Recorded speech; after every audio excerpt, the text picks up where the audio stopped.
Grateful is it's a great word, actually. It's a terrific word. It's almost like you feel like you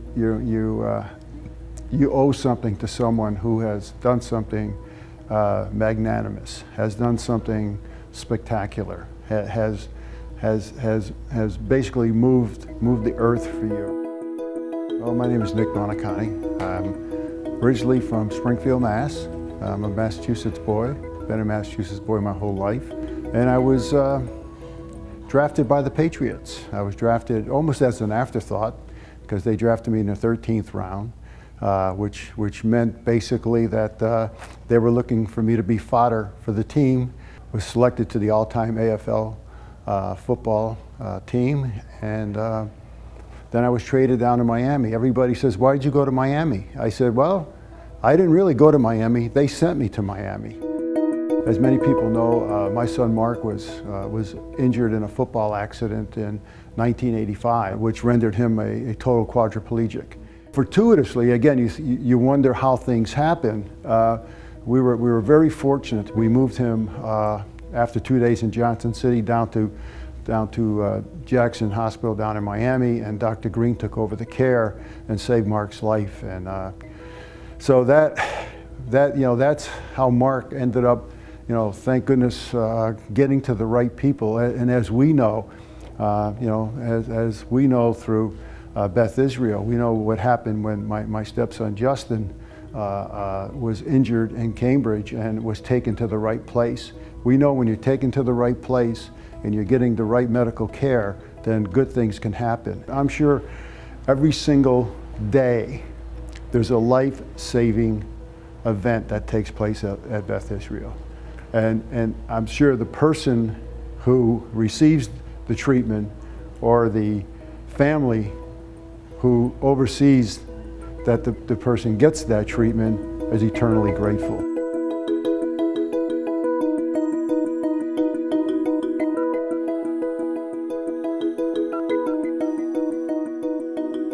When you give of yourself and you do something for someone else, it makes you feel good.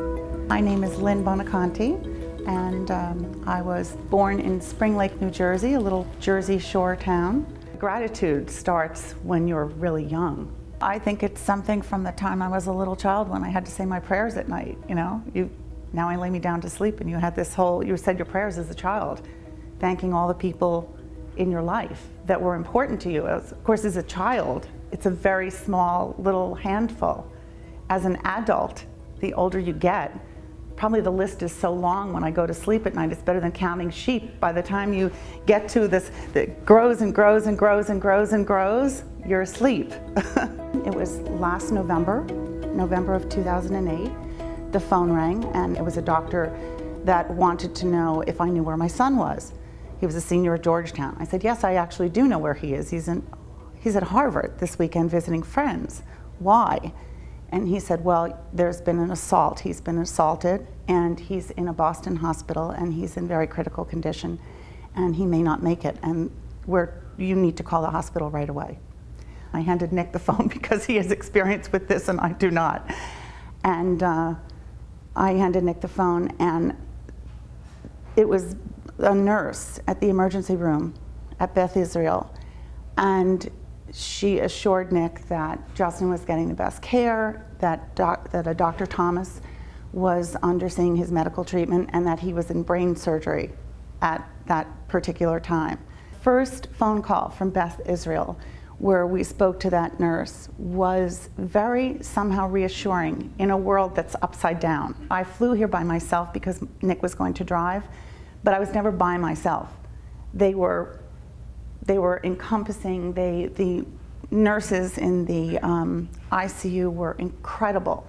Dr. Thomas showed me how the hematoma had grown, that the brain was actually so completely compressed that Dr. Thomas said that Justin would have had 30 more minutes before he would have been declared brain dead.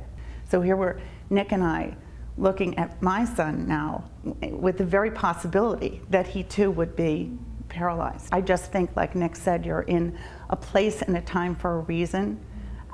You know, why was he in Boston? Why did that happen in Boston? Probably because there were people where he was sent that were going to care about him and care about the fact that he was a 21-year-old Georgetown student. That's all that was on his ID. And that doctor didn't want that 21-year-old Georgetown student not to go back to Georgetown.